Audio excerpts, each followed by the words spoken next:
Scientist एक pride होता है किसी भी देश का।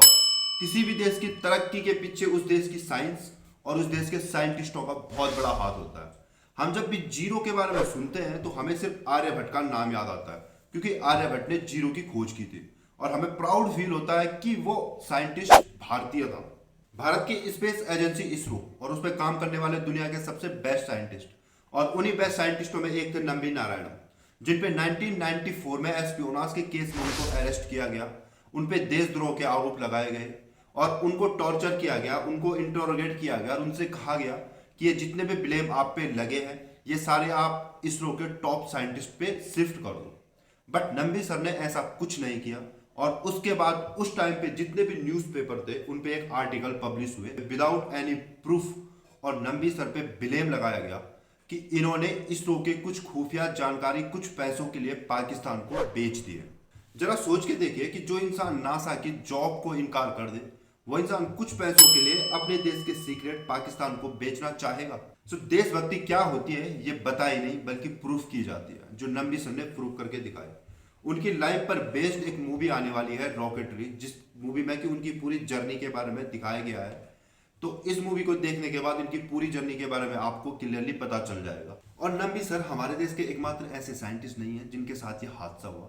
इससे पहले भी हमारे देश के कई साइंटिस्ट ऐसे थे जिनकी मौत के पीछे का रीजन क्या है वो आज तक किसी को पता नहीं चला, क्योंकि उनकी जो मौत है वो एक मिस्ट्री बन करके रह गई।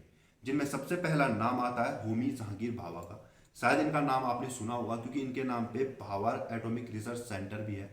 और 16 जनवरी 1966 को इन्होंने प्रधानमंत्री कार्यालय में एक रिपोर्ट सबमिट की थी, जिस रिपोर्ट में लिखा था कि 18 महीने के अंदर अंदर भारत एक न्यूक्लियर बम बना देगा।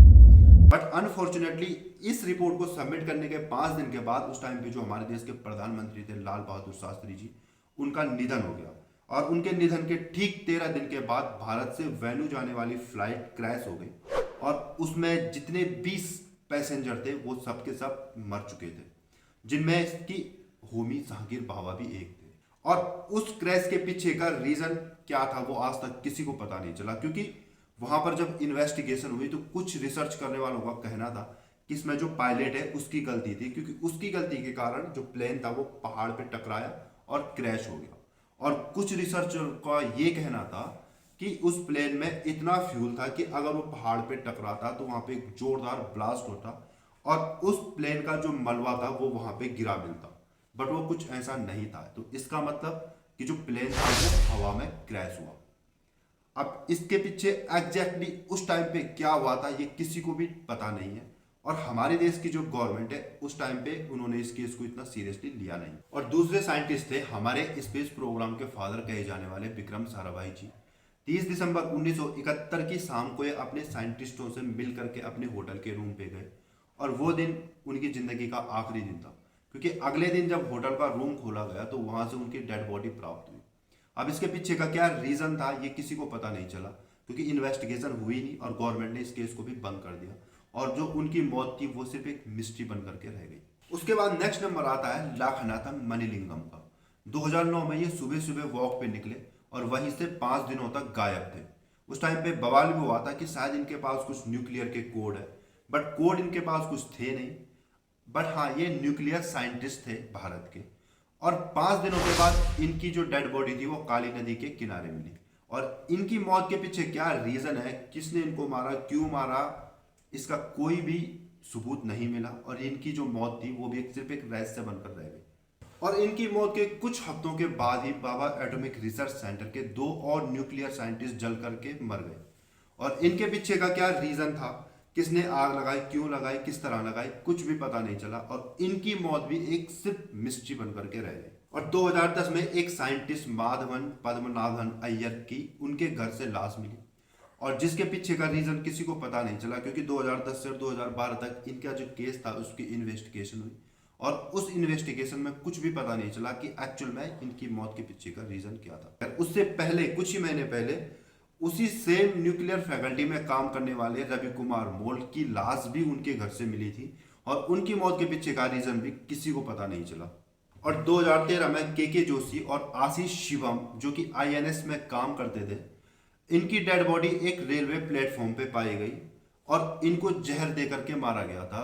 इनकी मौत के पीछे का क्या रीजन था वो भी आज तक किसी को पता नहीं चला, और इनकी जो मौत थी वो भी सिर्फ एक रहस्य बन करके रह गई। इसके बाद जनवरी 2021 में इसरो के साइंटिस्ट तपन मिश्रा जी ने एक फेसबुक में पोस्ट की, जिस पोस्ट में उन्होंने लिखा था कि उनको 2017 में आर्सेनिक दे करके उनको जान से मारने की कोशिश की गई, और साथ में ये भी कहा था कि कुछ अमेरिका के साइंटिस्ट ये चाहते थे कि वो भारत छोड़ करके अमेरिका में आ जाए, और उनको उसके लिए जॉब अपॉर्चुनिटी भी दी गई, जिसको लेने से कि उन्होंने मना कर दिया और उन्होंने इस ऑफर को एक्सेप्ट नहीं किया, क्योंकि उनको इंडिया में रहना था, इंडिया के लिए काम करना था। अब सवाल यह है कि हमारे देश के इतने साइंटिस्ट और उनकी जो मिस्टीरियस मौत है, इसके पीछे का रीजन क्या है?